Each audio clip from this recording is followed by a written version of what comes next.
This morning's 4:20 wake up call. We had a little snooze and now we're back on the streets again, walking through the Cappadocia little markets. Nice little stalls of useful tools like axes and spades and stuff. Unfortunately, we don't actually really need anything because we've already done a shop, so we're just walking through the market and having a look. Millie's driving, doing a little off-road driving lesson for you on these amazing rocky formations in the Cappadocia.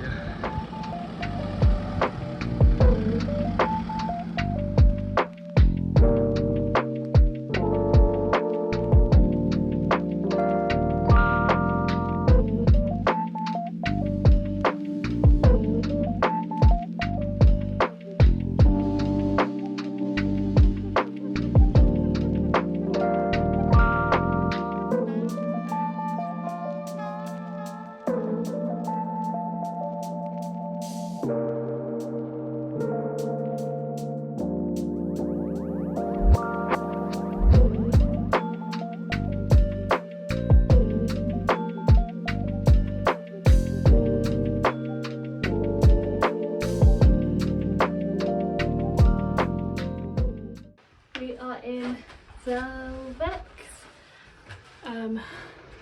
cave systems, which were used when there were invading forces. They would come and hide in here.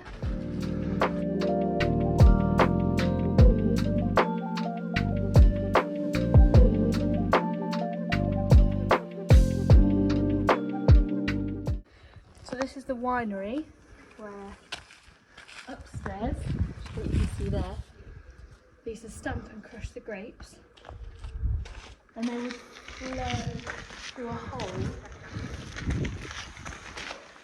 I guess up here. Up there. What? Oh no, they're finally broken. And start to fill up This fat. jars.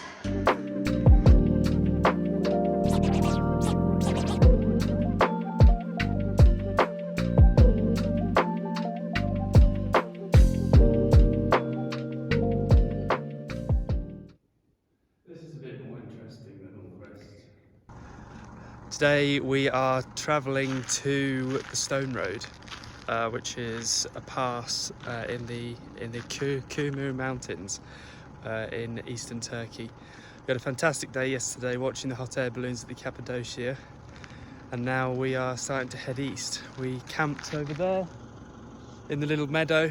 It was lovely under shade, and now we must set off.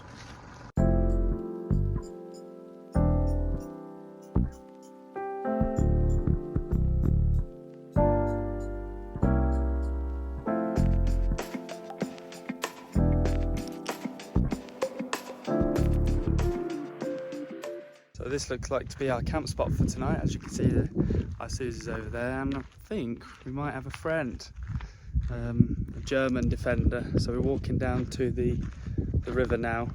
We've had a 4.5 hour drive today, which has been a bit longer than we're used to. We usually only limit to 3 hours for driving per day, but we've stretched our legs, and this is the place where we're staying.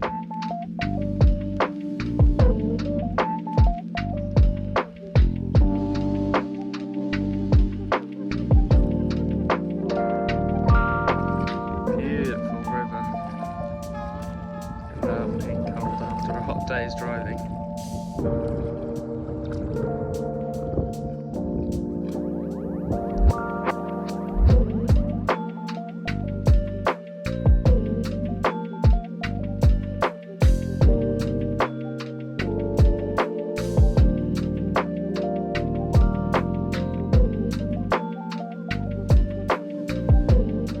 Today we are driving the Stone Road in eastern Turkey, and we've joined up with these German couples.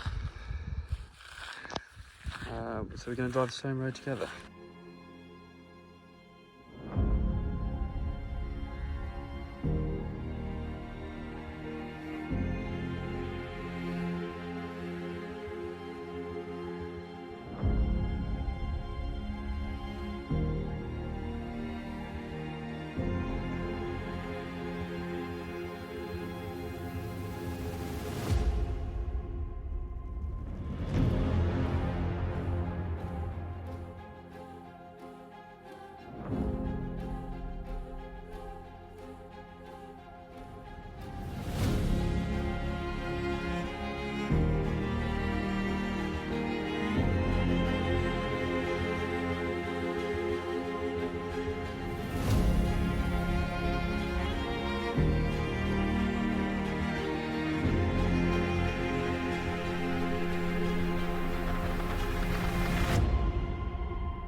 Own road completed.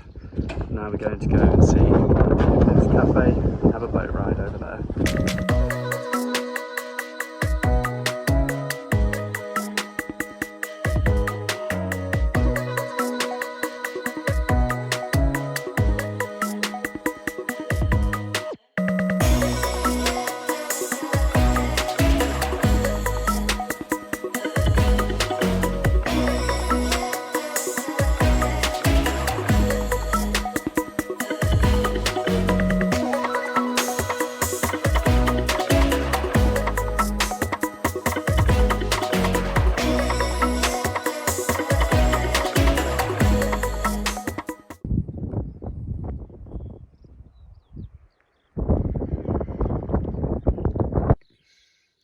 Morning. We slept downstairs last night, because there was this horrific thunderstorm that passed through this valley. And today we're crossing the border into Georgia. Wish us luck.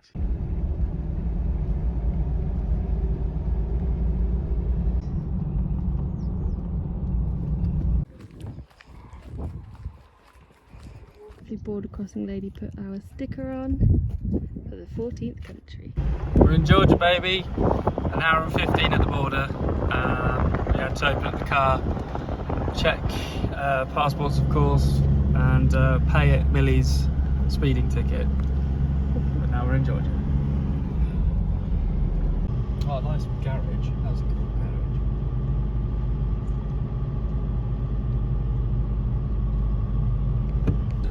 There's a significant difference in roads. In Turkish side, pristine roads, and now this is the first road that we've hit going into Turkey, into Georgia. And I think they're rebuilding it. And also, the farm machinery and the farms are completely different. Everything's completely changed as soon as we cross the border. A massive difference in culture and landscape. They're still working old Russian tractors instead of the old Fiat, Massey Ferguson tractors that they were working in Turkey. So, massive change. This is Wales. We're in Wales. I don't get why you say that. This is where we've ended up, a small farm campsite just outside of Tbilisi. Really nice owner and beautiful horse, costing us about £3 a night to stay here, with waters, shower and toilets. Lovely spot. Hello. Hello.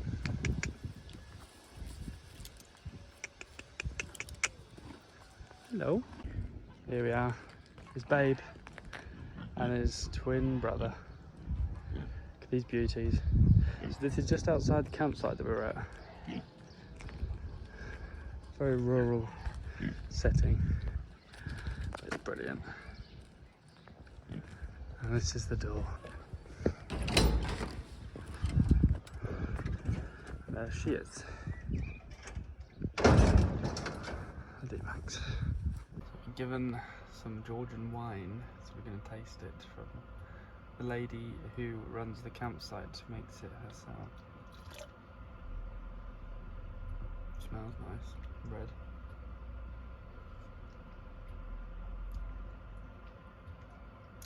Oh, it's quite a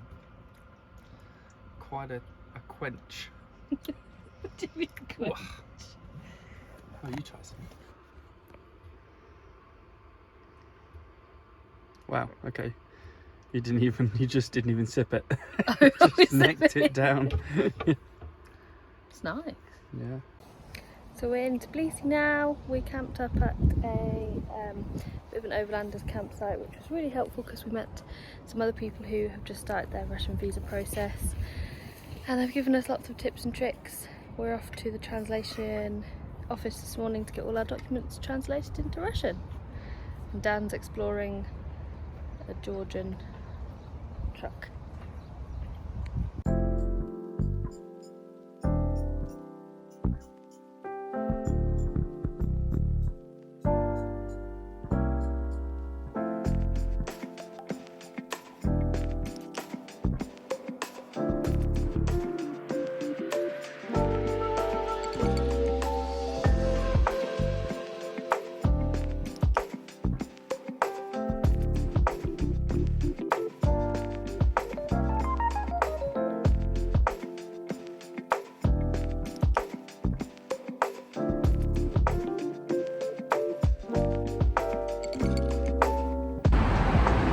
translation places so far.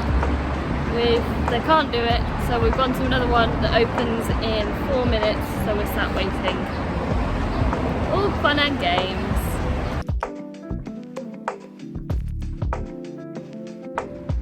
Brilliant, thank you. And your name is? Your name?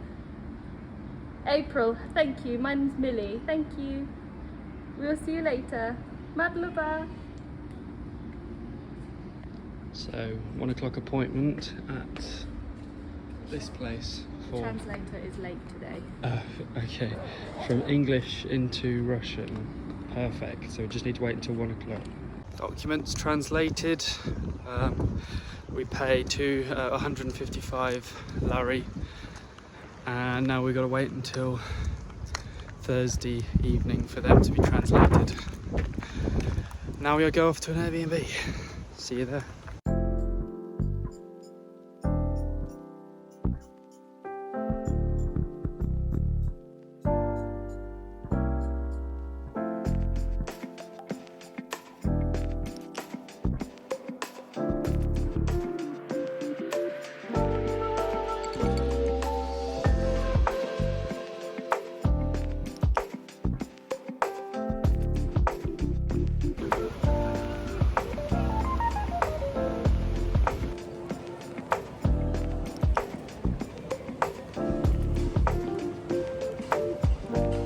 So we're in the apartment, the Airbnb in Tbilisi, waiting on our translation papers and visas.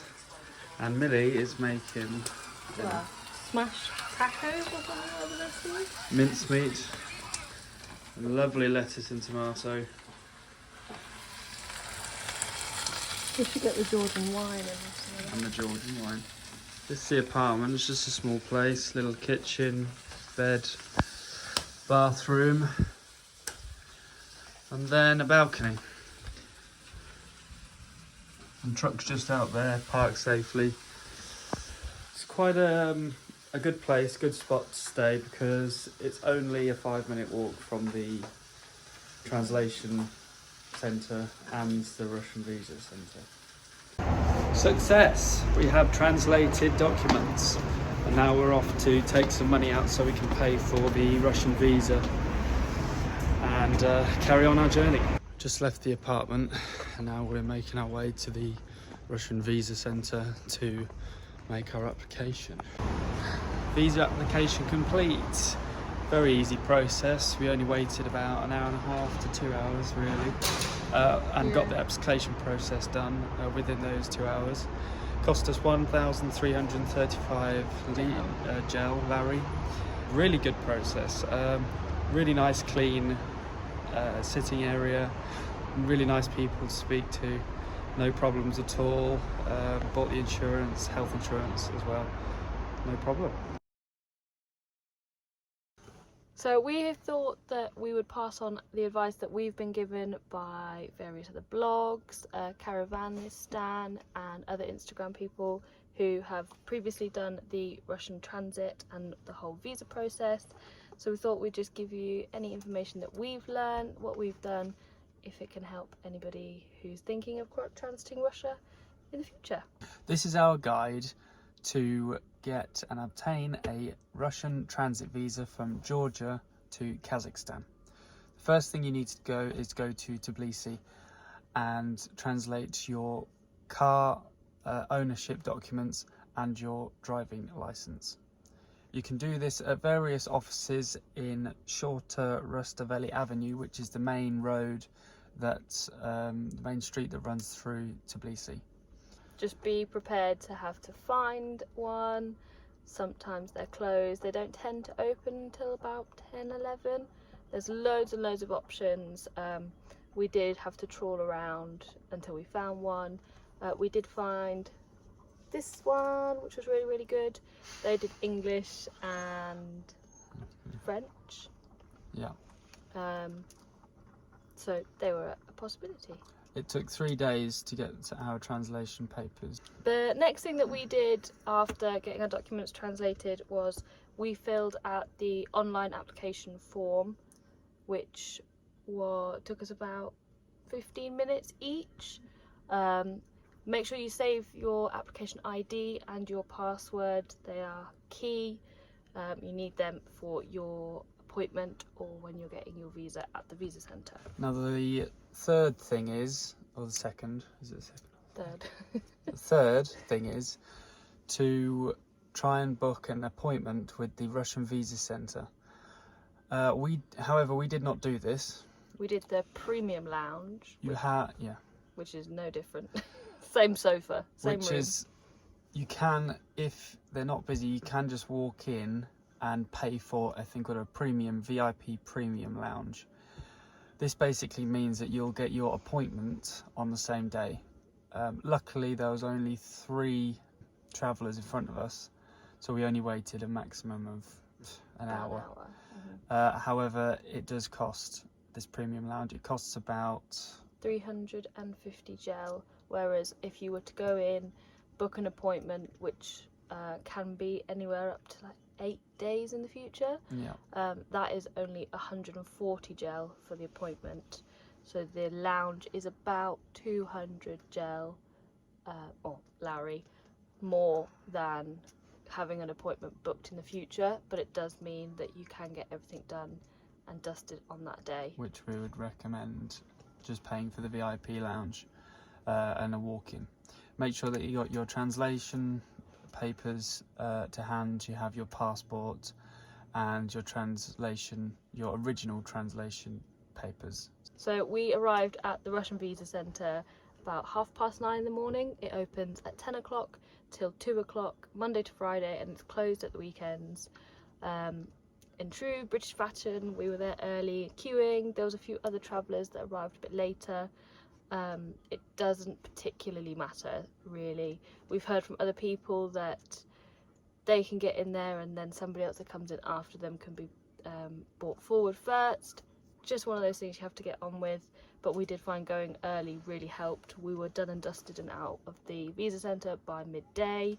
So if you're going into the premium lounge or even for your appointment, the documents that you're going to need to take are your passport that you entered Georgia on, that has the stamp entering Georgia, your original car registration documents and your original driving licence. You're going to need the translated documents as well that are certified by the notary, the health insurance which you can buy at the visa centre, and you're also going to need a photograph. The measurements are quite specific, so we found it better to get the photographs done at the visa centre for I think 7 Lowry each, because they print it out the exact size that's needed to go on the application form. The visa centre also print out the application form for you. You can go through it with them and double check, make sure your date of entry is correct and everything else is all done and dusted. So this is just our experience. Other people may have had different ways that work for them. We just wanted to see if our experience could help anybody else in the future. So even though it has worked for us, it is not gospel. It might change, it might differentiate in the future. We just hope we can help somebody.